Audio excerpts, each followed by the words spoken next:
Hey, yo, what's up, YouTube? It's your boy, Ashton Jackson. In today's video, I'm going to be talking about the players that need to have a good training camp for the Dallas Cowboys. We already know that we're coming into a really hard and defining year, right? Because we're having a lot of players that are on contract years. We're going to find out around training camp, which happens next week. We're going to figure out who gets signed, who doesn't get signed. Will the Dallas Cowboys add players at positions of need, like running back, wide receiver depth, cornerback depth for sure, and defensive tackle. Those are some of the biggest depths that we need to fulfill before going into the season, in my opinion.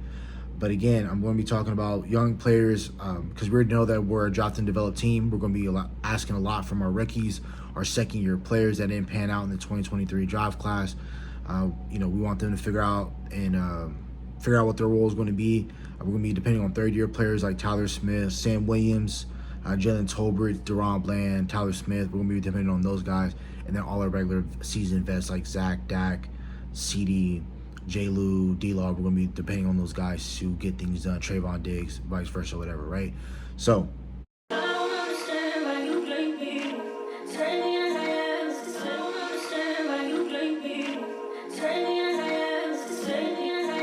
welcome to the video. I appreciate if you guys like the video. Subscribe if you're new. Comment and share my video with anyone who you think will enjoy my content, man. But before I even get into that, before I even get to the list, I really want to promote my channel and let you guys know that I do have a gaming channel, and I will be live streaming later on tonight. You guys see right here, I already have 3 videos posted. If you guys know anybody, or if you guys yourselves that are viewing the videos like to watch college football gameplay within itself, I will be posting Madden when it comes out next month. I will be using Dallas Cowboys and like building Ultimate Team. So I will be doing a bunch of different things. I do stream on Twitch. Also have my Twitch link in the description of this, and my second YouTube channel. I will leave the description in there, so also you guys can go and watch the videos there. And everything, more than likely, if you guys miss the streams, which you shouldn't, but if you do miss the streams, I understand, because I do stream pretty late at night. But when I do stream, I take those stream clips and I put them on my second YouTube channel for content like that. So again, if you guys are interested in that and watching me game, let's do that, right? And we have a bunch of fun over there, things of that nature. So straight into it. At number 10, Junior Fajoko. We drafted him in the 2023 draft class. He came out in the 4th round. He was our defensive end out of San Jose State. When we drafted him, he was a 99th percentile defensive end. He won a Defensive Player of the Year award at San Jose State as one of the best defenders in that conference. So with having Junior Fajoko here, our previous regime with the Dan Quinn scheme, they wanted him to play 3 technique because he had the weight and the body size to do it. But he was always the healthy scratch week in and week out of last year's season. And last year I felt like a year that we could have used Junior Fajoko. So we're going to need to see what he can do in the league. Obviously, we're still looking for defensive end help, right? As you guys look at this list that I showed, I have 3 defensive ends. And that's because we're still trying to figure out who our defensive 3, 4, and maybe 5 is going to be, because we can't solely rely on Micah and D-Law to get it done. Micah, we already know he's going to get 10 to 15 sacks a season. D-Law is going to get about 5 to 10 sacks, 5 to 9 sacks, just because he's really great at run defense. That's what he makes his money on. And if you have a really inexperienced tackle like Evan Neal in 2023, in 2022, week 3 on that Monday night game when he had 3 sacks versus Evan Neal, D-Law can do something like that versus a very inexperienced offensive tackle, right? But we need a guy like Junior Fajoko to step up and do his thing, which I believe he has no choice but to come in and make some plays, but he definitely needs to have a solid training camp. Number 9, Luke Schoonmaker. The past 2 years, you've been missing a bunch of training camp. You're always coming in with an injury, and then last year you were dropping passes. He did catch a couple of touchdowns. So Schoonmaker, of course, needs to step up, because you have guys like Beverin Span Ford, and then you got John Stevens Jr., who's going to more than likely take the tight end 2 and tight end 3 spot. Each of those 2 guys might take it. And Luke Schoonmaker is a 2nd round pick, and we really need our 2nd round pick to pan out, because again, we're a draft and develop team, so we really need our draft developments to stand out. And again, I'm rooting for Luke Schoonmaker. I'm rooting for all of these guys, but I need Schoonmaker to come out, because I need the Dallas Cowboys to be in 12 personnel for our offense to really open up, so that's why we can be at our full strength and be one of the most balanced teams in the league. And since we're going to be such a pass-centric team, it's very imperative that we can get as many weapons as we can possible for Dak Prescott. Number 8, I could have just put the entire running back room, but this organization, particularly Steven and Jerry, which I'm not too fond of, but it's fine, whatever, right? They do good things as much as they do bad things, right? They view Ezekiel Elliott as still like a running back 1, right? Jerry views him as 2016, 2018 Zeke. Steven views him like that, just on a cheaper deal. But this coaching staff sees him as a 2024 back. We saw what he was able to do last year with the New England Patriots. He ended up taking that lead role back because Ramondre Stevenson was hurt. But when Ramondre Stevenson was in there, Zeke was a really great, competent number 2 back in the league. And that's where I felt like he's really great. If he's behind like a Christian McCaffrey or a Derrick Henry or an Alvin Kamara or a Breece Hall, I feel like if you Bijan Robinson, Jonathan Taylor, if he's that running back 2 behind one of those stud running backs, I feel like you can get a lot out of Donald, you can get a lot out of Zeke.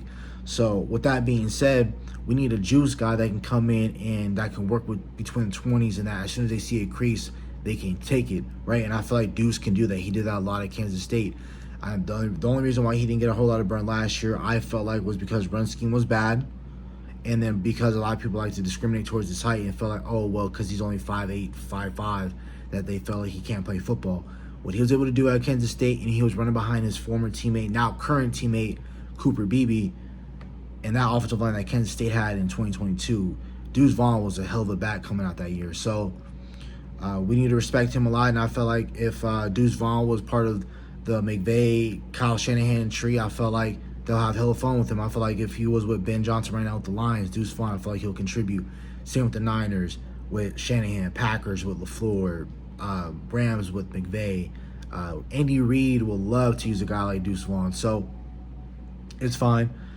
Royce Freeman, a 3rd round pick I believe in the 2020 or 2021 draft.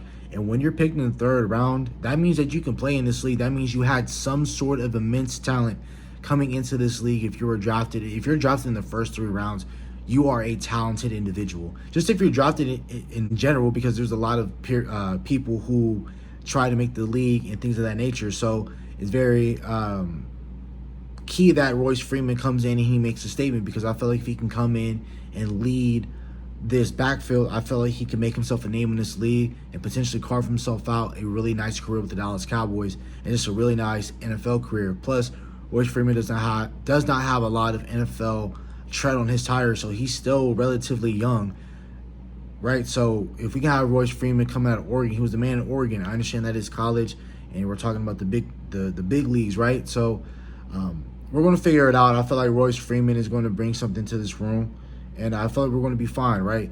Obviously, I would love to add to this running back room, maybe make a trade. We have a bunch of compensatory picks coming in, especially with all the guys that we did leave off this roster. We're going to get something from Tyron, something from Tyler Biotish, something from Dorrance Armstrong, something from Dante. We're going to get a lot of comp picks back. So we're going to see how that plays out.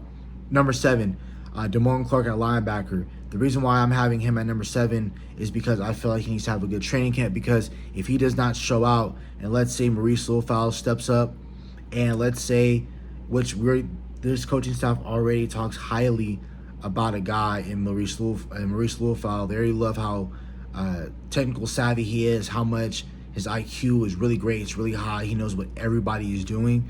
When you have a guy like that is at a physical frame, he's not afraid to hit, he knows where to go, he's not hesitant. And then you pair that, if Overshown builds off of what he did last year, he carries that over to this training camp, and then bam, you're going to have a great player right there. And then Eric Kendricks is going to be the middle linebacker. He's going to be there and start regardless, because he is the Mike Zimmer whisperer. He played in his scheme. He knows what it takes to be great. He knows all the tendencies. He knows how to line people up. That's what Eric Kendricks is going to be doing, and I have plenty of faith in what's going to happen with him in terms of Eric Kendricks, as long as he's healthy. If Kendricks can't play as well as he needs to, or if he's hurt, Maurice Littlefowl is going to be the next person in line to play Mike linebacker, that lines everybody up, that knows what everybody's doing. So with all that being said, Overshown is going to be like your Anthony Barr type of playmaker, where when we need you to get a sack, We're going to send you through A-gap, and you're going to blitz with Micah.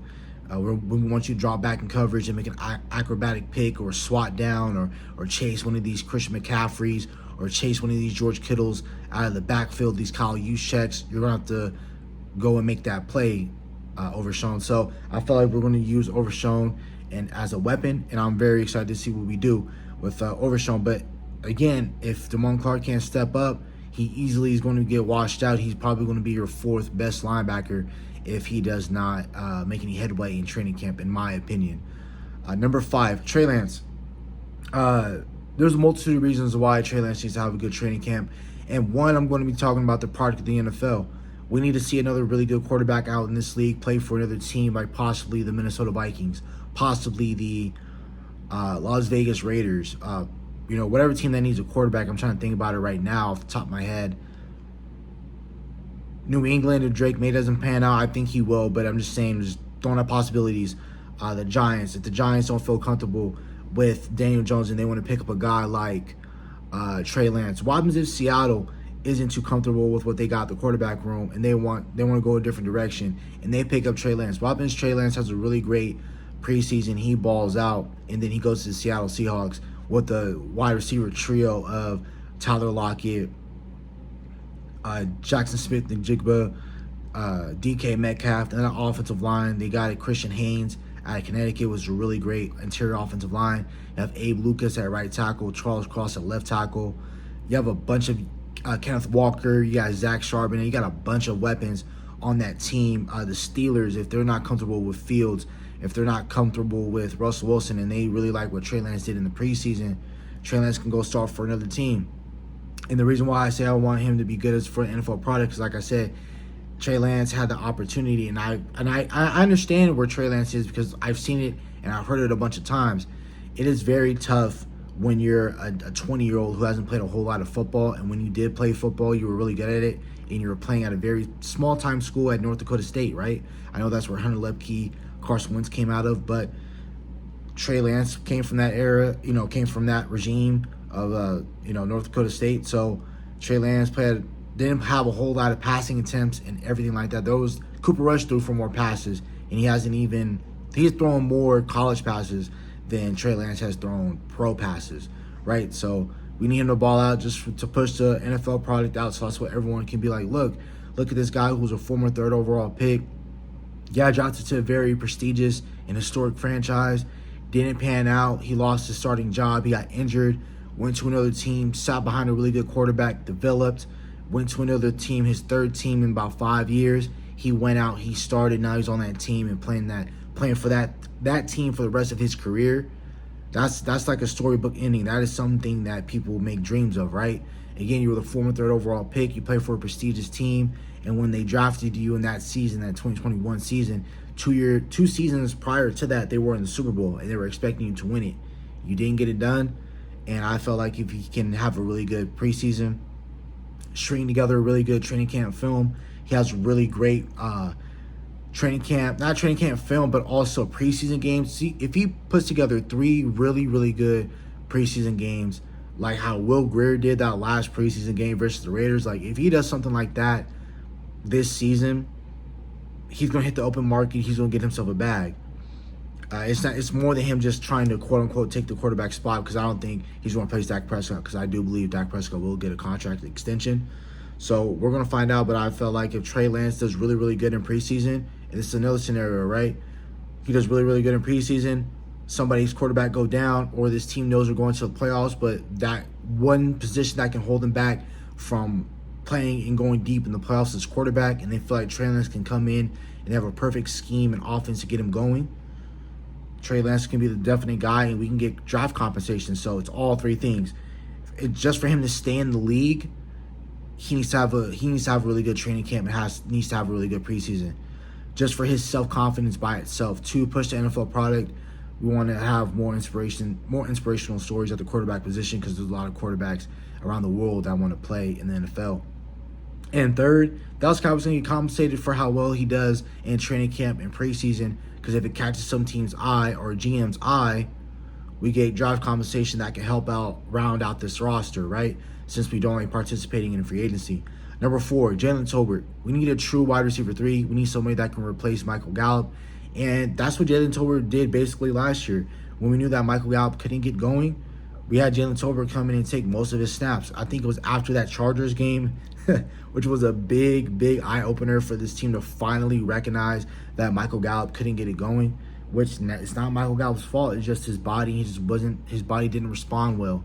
So it sucks, and that's another part that sucks, right, about this sport and what happens with these injuries. We need Jalen Tolbert to do something, right? I completely skipped over Marshawn Nealon. No, Marshawn Nealon, he needs to come in, be a really great run defender. I talked about him before in the defensive end room, and I was talking about if he can be your defensive end 3, he's able to stop the run, fill in run lanes, and he's able to help take the pressure off of Micah, where he can help him pass rush. But I feel like he's going to make his bones doing really great things in the run defense department. But if he does build off of his pass rush, he can be a really good defensive end in this league. Going back to Jalen Tolbert can really be a really good wide receiver 3 in this league. As we saw, he's open a lot, right? Versus Philly, he was open. There was a lot of games earlier in the season where he's getting open a lot. In the Rams game, the Dolphins game, he was big, right? So the Seattle game, he made a big catch when Dak Prescott broke a sack. So we're going to need Jalen Tolbert to step up, and he's not. But one thing he does need to be is just be a star in his role. You're not going to out-target or outshine Micah. I mean, not Micah, but CD or Jake Ferguson, and you're not going to outshine Brandon Cooks. So when your number is called and we do make that throw to you, meaning Dak Prescott makes that throw to Tolbert, be open, be able to catch that, and make a play. Number 3, Sam Williams. He's a 6'4" athlete. And when I talk about him, he has all the tools and physical capabilities to be one of the best defensive ends in this league. He truly does. Like, if he gets it right and he figures it out, this is the D end that I felt a hell of a lot confident in when I want to put Mike at pass rushing middle linebacker, that if I can have him at that left defensive end, and he's able to make a play over that left tackle, over a Mulata, over a Trent Williams, because he has the body mass to go up against one of those type dudes. If Sam Williams can figure it out and puts it all together mentally, Sam Williams is going to be one of the ones you can't F with. And we need Sam Williams to step up. It's very important that he steps up and has a good training camp. He's going to have opportunities every single place he goes. As long as he isn't a knucklehead, he's always going to have somewhere to go because of his physical stature. But soon enough that, you being a knucklehead off the field and you're a hell of a talented player, he just has to put it all together. Once he puts it all together, we already know what he can be. We saw in 2022 Week 6 versus the Detroit Lions when he picked up that running back, slammed him to the ground, and caused a fumble. When he stole the ball and G-checked Jared Goff and took the ball out of his hands, just was a grown man in that game. And that was against Penei Sewell, Taylor Decker, so we know what he can do. He got a strip sack versus the Philadelphia Eagles at Philly, right? The first game we unleash him and he comes out and he makes a play is versus one of the best offensive tackles in the league in Jordan Mailata. So Sam Williams flashes and spurts, but it's a lot of people talk about. I hear from Jeff Kavanaugh, I hear from Brian Bartis. It's one play he gets a TFL, he gets a sack. The next time it's encroachment, it's roughing the passer, it's roughing the returner. So yes, he has to figure it out. I believe he will, and again, it's another player that has to figure it out. Number 2, Mozzie Smith, man. We literally have nobody in his space that can come in and play at an adequate level right now. Sure, could we sign Lawrence Guy? Could we sign Al Woods? Could we sign Linval Joseph, who formerly was with Mike Zimmer? Could we do that? Yes, I feel like we should. Why didn't we retain Jonathan Hankins, which is beyond me? But it's fine. It is what it is. He is a first-round pick. We do have first-round expectations for him. I understand this is the nose tech position. This isn't 3-tech. You're not going to come out like Jalen Carter, Warren Sapp. You're not going to come out like a lot of these rookie defensive ends and come out and just play at a high level. It's very, very tough for you to do that, right? So Mozzie Smith, again, he's a really great athlete. We talked about that before. He has all the physical tools to put it together. I feel like once he puts his weight back together mentally, he gets back into this game. I think he'll be really fine. He'll be a really good player for us. And I tell people all the time, he puts it together. There's going to be a game. There's going to be a playoff game. There might be 2 playoff games, 3 playoff games. We don't know, right? We don't know the future, right? But there's going to be a game where if Mozzie Smith puts it all together, you're going to be like, damn it. I really am glad that Will McClay stood up on the table and fought for this guy to get drafted in 2023. Mozzie Smith will be and will have to be a player that has to prove himself right first, then everybody else right. So once Mozzie Smith can do that and he puts everything together mentally and physically, he puts the weight back on, and he figures out he's a 2-gapping type of player, we need Mozzie Smith to be a really good nose tackle because we literally have nobody else at the position that can help him. So he has to figure it out. Number 1 goes without saying, your blind side. Dak Prescott's blind side protector. So, he can't see that. So he can't see the back of his, but he doesn't have eyes in the back of his head, so he cannot see that. So that's up to Tyler Guyton to be that rock for him, right? And I feel like he will be in pass protection, but his work with Duke Manyweather in the offseason with all of his offensive line mates, we're going to see what he can be. I feel like he's going to be a really fine player in this league. I feel like he can do it. Again, drafted in the first round. He didn't have a whole lot of playing time at all in college, and you got drafted in the first round. That's what people see in you. That's how not well, but that's how people have a lot of faith in you. You barely played any college ball. You played 1 legitimate season at right tackle, and the team's like, oh yeah, that's a first round pick because of your measurables. You're a 6'8" athlete. You have really quick feet. You're really athletic for your size.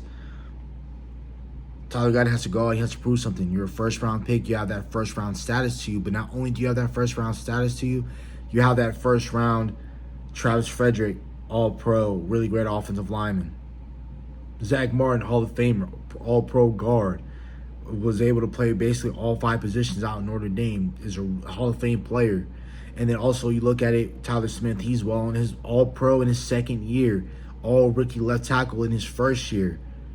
Coming into a 3rd year, possibly trying to add another Pro Bowl. Tyron Smith, who you're replacing, and over a tackle, that we have for 13 years. We haven't drafted a tackle in 13 years, and we do it in the draft. It's you. You're the next tackle that we drafted in line. Not saying you have to be any of those guys. I want him to be the next healthy Tyron Smith, but in reality, he needs to just be Tyler Guyton, and he needs to stick to what he knows, stick to his guns, stick to his strengths, know his weaknesses, and trying to make those weaknesses into his strengths. So again, you guys see the 10 players that need to step up. Comment who you guys feel like they need to step up in training camp outside of Trayvon Diggs, Micah Parsons, CeeDee Lamb, Dak Prescott. They're already going to have good camps. We don't really care what they do in camp. It's all these other 10 that I'm talking about and everybody else, right? The Jags, or however you want to describe them as. That's about it for the video. Hope you guys have a nice day. Stay safe, stay blessed. Bye.